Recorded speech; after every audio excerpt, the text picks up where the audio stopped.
Hey guys. Hello! This is kind of a cluster of stuff. What's going on? Well, I thought since we haven't done it in a while, we should probably give you guys a little update of some of the research and development that's going on in the background here at Tymkrs. So this is a synthesizer that I'm working on. This is one of our flagship kits. It'll be out before too long, but it's in heavy development. Going very well. And here we've got a Pit Kit 3 and a universal programmer board with a 12F1822 8-pin pick in there, and that's for another product that's on the way. And that's thanks to Microchip. And here we've got the MIDI out me, which has not been released yet, but it's here. It's functional. Yep. It's all fancy. That should be out before too long. Okay. And then what I've been working on today is this guy, and I'm not going to say too much about it, but I'll just do stuff with it there. Ooh, all the pretty colors. Very cool. Lots of cool stuff happening in my office. Let's go check out what's going on in Addie's office. Okay, so in conjunction with my Heart Me project, I thought it'd be funny if I did an Organ Me series, and so I wanted to do Liver Me. That's silly. Yes, and I was gonna make a breathalyzer out of it, but then I looked at the shape of the liver and it wasn't very pretty. And I thought, well, why don't I make it look like a wine bottle instead? So, so this is a bare board of the Drink Me, is what I'm calling it. And it's got, here's where the sensor goes. Whoop. And this is an MQ3. A lot of folks tend to use this alcohol sensor. And then we have a series of LEDs up the side. We have an LED driver, a couple of potentiometers for calibration, regulator, so these components can get 5 volts, and then just the necessary capacitors and resistors for it. And then on the back, of course, I have to have like grapevine leaves and stuff, and a little Drink Me, like in Alice in Wonderland. Yeah. So, well, all of this is surface mount, obviously, except for these components. And when working with MQ3, one thing you need to know is that you need to, quote, burn it in for about 24 hours before it'll work. So what that means is essentially just keeping it on for 24 hours. And this will get really, really hot, and it'll smell like it's burning. As long as it doesn't catch on fire, you should be okay. But it runs off of 5 volts. So after I burned it, well, so here's the finished thing, finished Drink Me. It's got a battery clip for 2 3-volt lithium batteries, and then you can see all the components. Here's the sensor, and so I'm just gonna show it working. Oh, and instead of hooking it up, putting batteries in there, I've just hooked this up to my propeller board of education, and I'm just siphoning off 5 volts from it. So that way I don't have to waste my batteries for it.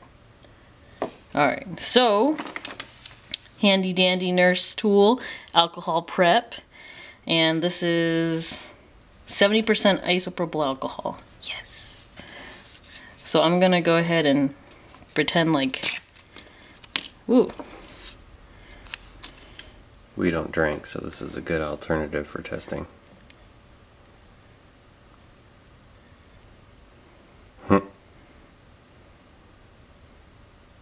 Cool, huh?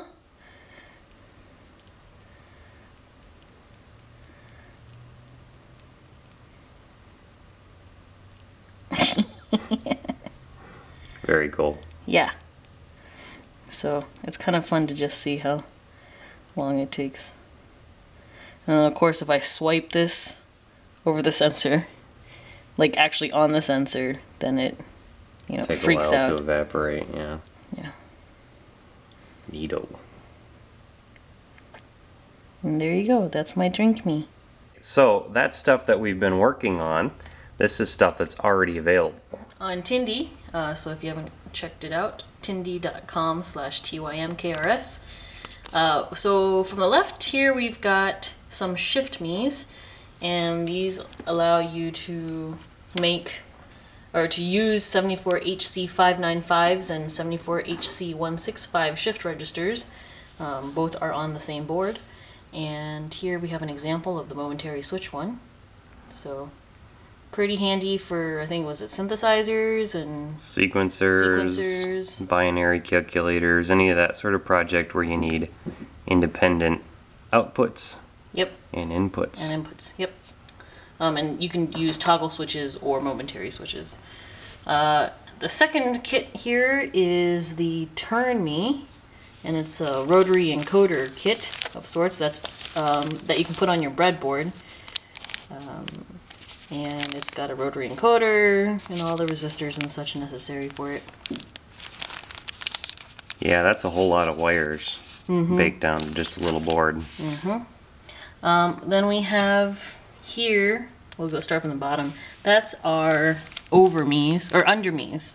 That's our low pass filters, and it's done through switching transistors on and Yeah, off. this is a novel sort of design. It's different than most filters. You can turn on as many resistors in your RC filter using these NPN transistors, which are of course directional, so you get some interesting effects that you wouldn't get with a op-amp filter. Yep.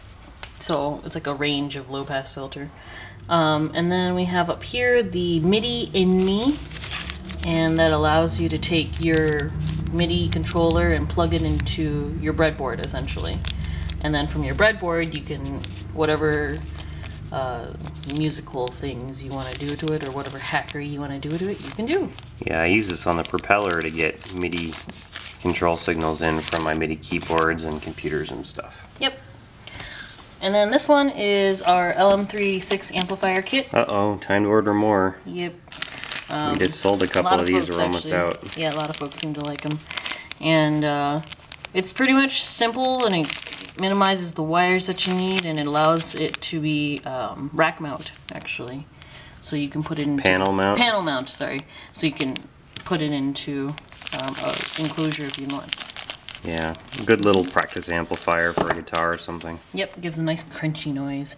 And then this one is the Over Me, and this is the variable high pass filter. Yeah, and again, this is a little bit different from op-amp filters. It's got its own sort of unique sound to it.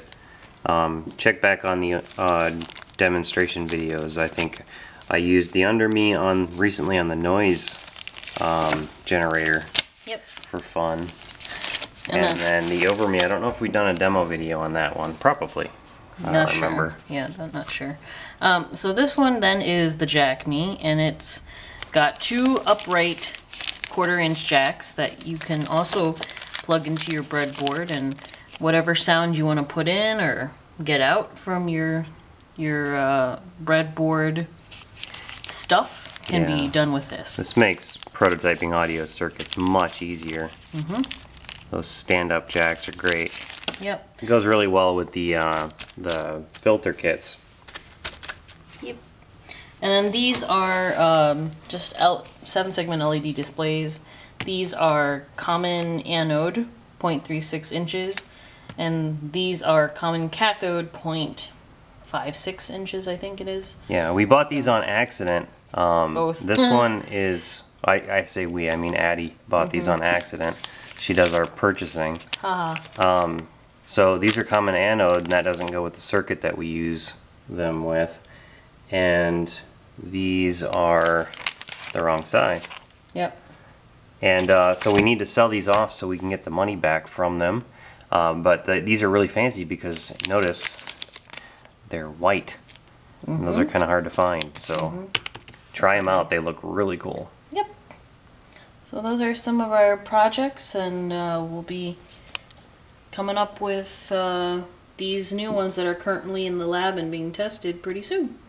Yep, and the faster we sell all these, the faster the big synthesizer and stuff will come out. Yep. Because it costs money to do this stuff. So Correct. go check out the shop. Yes. We'll see you guys next week. Bye.